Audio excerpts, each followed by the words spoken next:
join Prime Coffee under the theme of Peter Donaire.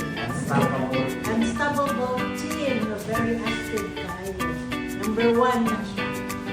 I have a very good experience sa purple corn. At first, di naman ako ganahan ko inom kay good na siya mabiling na maiwan na residue sa cup. Pero, there were times na, there were people who told me na dapat I should drink all of it, including the residue, kasi nandoon yung mga herbs, yung mga nutrients. Pero, sumasakit pa ang lalamunan ko if I continue inuubos ko, inumin yung including the residue.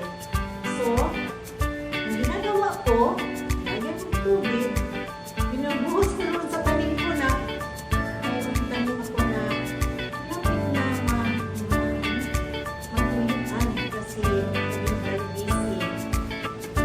After so many weeks, na doon ko binubuhos yung residue ng purple corn. Na-surprise ko kay nag-bloom video pa kayo,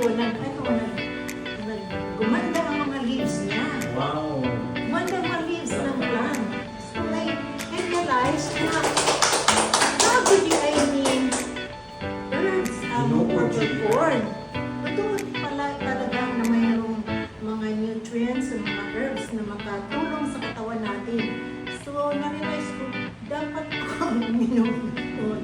But anyway, I was so happy sa aking plant na